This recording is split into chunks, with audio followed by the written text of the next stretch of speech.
Viktor Frankl es el autor del libro El hombre en busca de sentido. Este título ya es todo un emblema, una marca de optimismo, una bandera de esperanza, porque fue escrito por un hombre que sufrió el horror del Holocausto nazi, un hombre que decidió, en medio de un campo de concentración, que el ser humano no es un saco de huesos sin más que puede ser exterminado en una cámara de gas. Él decidió buscar el sentido de su existencia, fuera cual fuera la circunstancia en la que estuviese. Ya os hacéis una idea de que no hacía filosofía de salón ni malabarismo intelectual, sino que estaba, en sentido literal, poniendo en juego su vida. Él experimentó de manera radical que uno no elige siempre lo que le ocurre y, sin embargo, siempre tiene la posibilidad de decidir la actitud con la que vivir eso que le toca. La posibilidad de optar por encontrar el sentido desde el que afrontar aquello que le sucede. Esta decisión no solo es plausible, sino que ha sido un tirón a la conciencia de muchos hombres de este siglo. El hombre en busca de sentido ya nos parece afirmar que el ser humano está en un camino de búsqueda y lo que busca, en principio, parece que puede ser encontrado. No sabemos ser de otra manera. Somos buscadores de sentido, porque buscamos que lo que hacemos tenga un porqué y un para qué. Es entonces cuando surge con fuerza esta pregunta. El sentido que yo anhelo en lo más profundo de mi ser, el sentido que anheláis cada uno de vosotros, aquello a lo que ni siquiera podéis poner palabras, porque parece más grande y profundo que lo que se puede nombrar. Ese sentido puede venir de dentro o hay que buscarlo fuera. En otras palabras, ¿podemos nosotros darnos sentido a nosotros mismos o precisamos de otro que nos explique nuestra existencia? Este buscar el sentido fuera de nosotros es la religión. Nosotros tenemos hambre de respuestas. ¿Quién soy realmente? ¿Qué será de mi vida más allá de mis éxitos o fracasos? ¿Qué puedo hacer para que los que amo no se mueran, vivan para siempre? ¿Por qué siento muchas veces que esta vida pide a gritos otra? ¿Por qué teniendo en apariencia una vida feliz, experimento esta insatisfacción permanente, este deseo de más y más, esta sed de infinito? Cada uno podríamos formular nuestro deseo con formato de interrogación, ¿verdad? Y esas preguntas darían vueltas en nuestra cabeza sin encontrar una respuesta final, contundente, plena, satisfactoria. Pero sin ellas, nuestra humanidad no se pondría de pie y apenas nos distinguiríamos de nuestras mascotas. Bien, pues ¿qué pensarías si te dijera que esa humanidad de la que hablamos es lo que se entiende por sentido religioso? Ese ser conscientes de nuestra existencia y de los misterios o misterio con mayúscula que la envuelven. La religión ya no sería aquel compendio de normas y códigos que se asumen como algo impuesto para darnos seguridad en formato de rito o de cuentacuentos, sino que la religión sería un deseo de dar respuesta a aquello que nos surge en la vida cuando nos topamos en el día a día con esa vida de andar por casa. Dejadme que os muestre un esquema. Cada uno de nosotros somos una flecha. Elegid la vuestra. Eres tú, con todos tus proyectos, tu historia, tu biografía, tus anhelos, tus éxitos y fracasos, tus miedos, tus ilusiones, todo lo que eres. Y en el horizonte, una X. Si seguimos leyendo este gráfico, veremos cómo cada flecha apunta a esa X.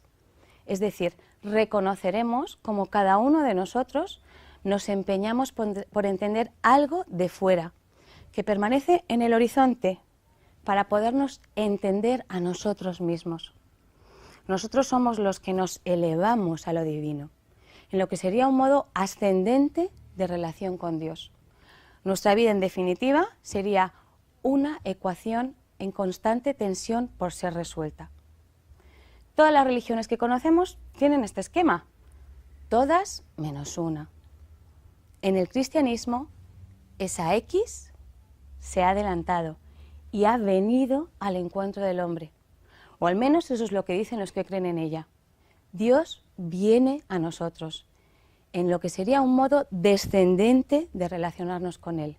Dios sale a nuestro encuentro. Este esquema nos muestra cómo la ecuación insalvable se ha despejado, velada, eso sí, pero se ha despejado. La X ha mostrado el factor que necesitábamos para poder ir entendiendo algo de este laberinto que llamamos vida. Esta es la razón por la que acudir al cristianismo para buscar la respuesta de nuestra vida no es irracional. Si hay una propuesta de respuesta más total que las demás, tiene sentido acudir a ella, ¿no? No se me escapa una enmienda. Si la dinámica es encontrar en la religión la respuesta, ¿por qué no hacemos en nombre de la igualdad y la democracia un gran mercado de religiones y adquirimos aquella que nos satisfaga más? Esto es un camino, una posibilidad, pero quizá sería rebajar cada respuesta a algo que se puede comprar y vender. Honestamente, creo que no haría justicia a ninguna de las religiones. Una respuesta religiosa no es una receta ideológica, no es un programa de un partido político. Es una manera de mirar la realidad y de vivirla. Y eso no puede explicarse desde un micrófono como un catálogo de una subasta. Se explica con y desde cada hombre que vive esa religión como una experiencia profunda de respuesta para su vida. Por eso solo se comprende viviéndola como un creyente más. A lo largo de la historia han sido muchas las respuestas que se han dado a la pregunta por el sentido, desde las religiones primitivas, el hinduismo politeísta, pasando por Confucio, Buda, Lao Tse, Mahoma. De algún modo se podría afirmar que todos los hombres, antes o después, tienen que responder a esa pregunta trascendental. No responder, de hecho, es ya una respuesta.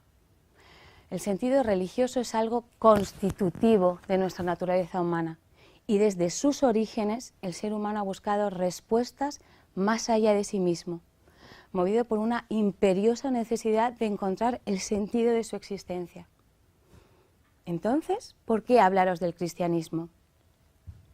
¿No os parece razonable que alguien que quiere buscar el sentido de su vida se vaya a buscarlo a la respuesta más singular y pretenciosa de todas las que se han dado a lo largo de la historia? Esa es el cristianismo. Nadie nunca se ha llamado Dios ni ha pretendido serlo tal y como lo hizo Jesús de Nazaret. Si eso es verdad, sería la primera vez que Dios ha entrado en nuestra existencia, se ha puesto en nuestros zapatos, se ha hecho hombre. Es decir, la primera vez que el responsable de todo, también de mi vida, ha pretendido, entre comillas, darme explicaciones, sin censurar nada del humano, porque es un Dios a quien le importa todo lo que me importa a mí, todo lo que le importa a cada hombre y a cada mujer. Él pretende explicar la totalidad de la realidad y de las situaciones humanas por las que la vida transcurre. Alegría, dolor, vida, muerte. ¿Cómo? Viviéndolas en su propia carne. El cristianismo se nos presenta así como la única religión cuyo líder es Dios mismo. Es, por tanto, la más inverosímil a priori, pero la más consecuente con las exigencias que nos constituyen, porque de ser verdad, nuestra vida tendría un eco profundo. Otra razón por la que el cristianismo tiene un valor diferente es porque es un acontecimiento, algo que sucedió en un momento concreto de nuestro calendario. Jesús de Nazaret, nacido en la Judea del siglo I, es el único hombre que pasa a la historia reclamando para sí el título divino. Es pues un caso muy singular e inquietante. Jesús afirma que Él es Dios. ¿Qué certeza podemos tener ante esta cuestión? ¿Dónde queda la razón en este planteamiento? Porque las respuestas que espero para mi vida, las respuestas que anhelo y que no están en mí, no me las puedo inventar. Esto no nos serviría. Necesito encontrármelas, puesto que no está en mí la solución. Para reconocer una respuesta, por tanto, a una gran pregunta hay que tener claro las diferentes certezas que podemos conseguir y las verdades o realidades que las producen. Cuando comprobamos por nosotros mismos que una cosa es como pensamos, adquirimos una certeza empírica, de experiencia. Y la ciencia sabe bien de esta certeza, porque se apoya en ella. Todo el edificio de la ciencia moderna tiene un cimiento empírico. Y nosotros, que no conocemos todos los pisos y pilares de esta gran construcción, sin embargo, sí hacemos uso de sus puertas. Por eso nos tomamos una aspirina con la confianza de que nos hará bien, aunque no tengamos ni idea de cómo funciona su principio activo. Y es razonable, es más, es inteligente. ¿Cómo podríamos funcionar si no? Confiamos en quien lo sabe y nos lo comunica. Y es que en la vida de un hombre son más las creencias que las constataciones que puede hacer personalmente. Se encuentra también la certeza matemática, aquella comprobable, demostrable, indeleble. Una formulación que refleja la realidad sin duda. Siendo importantes y fundamentales estas certezas para nuestra existencia, no nos jugamos la vida en ellas. Es la certeza existencial la que nos hace seguir creyendo, como decía Chesterton, creyendo que algo esplendoroso saldrá a la vuelta de la esquina. Pero esa ilusión, esa espera, sostienen los cimientos del mundo, mi propia existencia.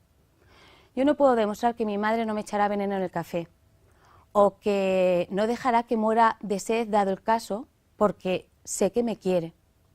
No tengo fórmulas matemáticas para mostrarlo, ni experimentos esclarecedores para convenceros, pero lo sé. Sé que mi madre haría cualquier cosa para evitar que yo me muriera de sed. Simplemente lo sé. En una palabra, confiar en indicios razonables, aunque nos supere la materia de que se trate, es más inteligente, más razonable que sospechar o que negar sin fundamento. La certeza de la fe no es de tipo científico o matemático, porque el objeto me supera y no puedo demostrarlo positivamente. Su certeza, por tanto, es de tipo existencial. La fe eleva la razón y la lleva a abrazar totalmente la profundidad de la realidad. Pero al mismo tiempo, el conocimiento de la fe no es absoluto. La razón abierta que abraza la fe no lo comprende todo y, sin embargo, tiene una clave de interpretación potente de todo lo que sucede. La fe es un modo de conocimiento que ni anula la razón, ni existe ni puede existir sin ella. La posición del cristianismo en la historia es como un indicio que llama nuestra atención.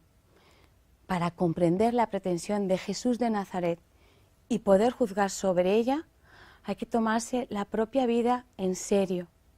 Hay que buscar de verdad el sentido de nuestra existencia, porque de eso es de lo que Él habla. Se trataría, pues, de reconocer en el encuentro personal, en el tú a tú con Jesús, la respuesta que buscamos. ¿Crees que es razonable?